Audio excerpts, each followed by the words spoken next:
Hola a todos, ¿cómo están? Espero que se encuentren muy bien. Les habla Iván Rodrigo Vaquero. Soy licenciado en Teología de la Pontificia Universidad Javeriana y docente en el programa Bíblico Pastoral de la Escuela de Evangelización Minuto de Dios en el campo del estudio bíblico y de la teología. También me desempeño como docente en la Corporación Educativa Indoamericana en el campo de ética profesional. Bienvenidos a esta reflexión para el día de hoy, sábado 27 de enero de 2018, el último día de esta tercera semana del tiempo ordinario, en donde la liturgia nos ofrece dos lecturas muy interesantes. La primera está tomada del segundo libro de Samuel en el capítulo 12, versículos 1 al 7a y 10 al 17. En esta lectura se nos presenta algo muy interesante y muy profundo. En primer lugar, ¿sí?, viene Natán ante el rey y le dice: oiga, señor, vea, le vengo a traer un caso para que discierna, para que prácticamente señale su voz y haga justicia. Es muy importante recordar que David realizaba, ¿cierto?, operaba, funcionaba como juez, y que ese ser juez era algo muy importante, porque se consideraba anteriormente que juez era Dios, y por eso prácticamente nadie se podía adjudicar esa función. De hecho, si uno lo va a mirar,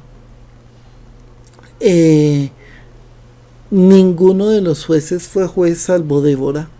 Y en la antigüedad nadie se metió a ser juez, sino en algunos casos, de pronto algunos patriarcas de manera muy sencilla. Y pare de contar. Entonces el ser juez era algo fundamental. Y Natán viene a exponerle un caso a David que, repito, funcionaba en algunas ocasiones como juez. Y le dice: vea, un rico tenía muchos rebaños de ovejas y bueyes. El pobre solo tenía una corderilla, a quien alimentaba con lo que él mismo comía, y que cuidaba casi como una hija. Y resulta que un día fue un huésped a la casa del rico, y el rico sacrificó, ¿cierto?, este corderillo, esta corderilla del pobre, para dárselo a su huésped. ¿Usted qué opina? Y entonces arde de furia el corazón de David. Y eso es muy interesante. ¿Por qué arde de furia ese corazón de David? Porque David tenía claro que su tarea era la voluntad de Dios, y trataba de impartirla hacia los demás, y trataba de que los demás la vivieran, pero muchas veces se olvidaba él mismo de vivirla. Y como este Dios pedía justamente el tema de que no hubiese esclavitud, de que no hubiese injusticia, de que no hubiese opresión, pues David inmediatamente en su juicio tiene en cuenta eso y dice: no, mire, ese hombre por haber hecho eso casi que debería morir, pero entonces digamos que tiene que pagar 4 veces el valor de la cordera. Es que es el colmo, y en eso tiene razón, porque es que la justicia no se puede vender, y porque es que la voluntad de Dios es muy clara, que es el respeto de la dignidad, de los derechos fundamentales de todos los hombres, especialmente de aquellos que están en peores situaciones de vida. Pero resulta que después de esta sentencia, Natán lo sorprende y le dice: bueno, ¿y sabe quién es ese hombre que hizo ese acto tan grave? Pues usted, hermano. Usted fue el que lo hizo.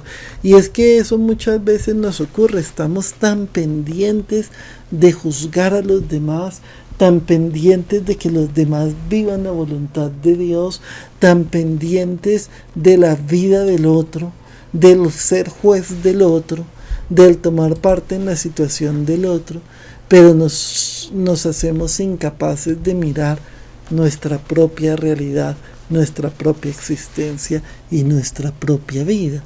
Nosotros deberíamos ser jueces de nosotros mismos, porque de hecho Dios no nos juzga, pero sí nos pide, como decíamos ayer, una vida consciente.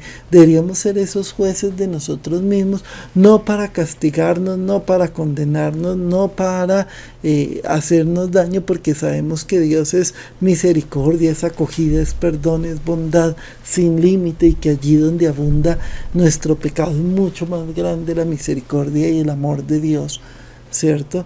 Pero sí, porque tenemos que vivir una vida coherente. Entonces estar haciendo el discernimiento, oiga, esto que hice es coherente con el plan de Dios, oiga, esto que voy a hacer es coherente con el plan de Dios, oiga, en esto que realicé, ¿qué pasa? Entonces estar analizando nuestra vida constantemente, no para condenarnos y castigarnos, pero sí para estar pendientes de hacer la voluntad de Dios y de hacer lo que agrada a Dios, y no caer en incoherencias graves en donde reclamamos la injusticia del otro, pero terminamos cometiendo la misma injusticia. Entonces esto es algo fundamental que tenemos que mirar. Y en el Evangelio de Marcos, tomado del capítulo 4, versículos 35 al 41, vemos un texto muy interesante. Está Jesús, ¿cierto? Pide que se vayan a la otra orilla, ¿cierto? Dejan a la gente, se lo llevan en la barca, ¿sí? Otras barcas lo acompañan, y ocurre allí una fuerte oleada muy seguramente en ese mar de Galilea, en donde algunos dicen que cuando hay periodos de turbulencia, que se arma, las olas podrían llegar hasta los 2 o 3 metros, dicen algunos, ¿sí? Y él estaba ya dormidito, pero resulta que este texto es muy simbólico. Estaban las barcas en el mar, y recuerden que el mar es símbolo justamente de lo negativo, del pecado, del peligro, de aquello que conduce a la muerte, de tantas y tantas y tantas cosas que se presentan como adversas en la existencia. Y ante esas situaciones adversas que golpean nuestra barca, que es nuestra existencia, pues sentimos miedo, sentimos temor. Y entonces Jesús sigue allí como dormido, y enseguida vienen y lo despiertan y le dicen: oiga, es que a usted no le importa que nos vayamos a hundir. Se nos olvida que nuestro Dios es un Dios que está pendiente de nosotros. Es un Dios que no va a dejar que nos ahoguemos, es un Dios que no va a dejar que nos pase nada malo. Sencillamente muchas veces ese Dios aparentemente guarda silencio, porque lo que busca es que nosotros maduremos en la fe. Ya no podemos esperar que Él nos lo solucione todo, ya no podemos esperar que Él lo haga todo. Él siempre nos acompaña, pero Él quiere enseñarnos algo, y es que nosotros somos los que tenemos que afrontar nuestras propias tormentas, que nosotros somos los que, con la ayuda de Él, con su gracia, con su presencia, con el dejarle ser en nosotros mismos tenemos que calmar esas tormentas y esas situaciones. Cuando Jesús llega y les dice: oiga, ¿por qué son tan cobardes? Es que no tienen fe. Entonces la fe no es tener solamente el pedir a Dios que Dios haga, no es tener la certeza que Él siempre va a hacer de nuestra historia algo salvífico, pero también es asumir el compromiso en nuestra existencia de enfrentar las dificultades por nosotros mismos, desde la gracia que Dios nos ha dado. Que así sea.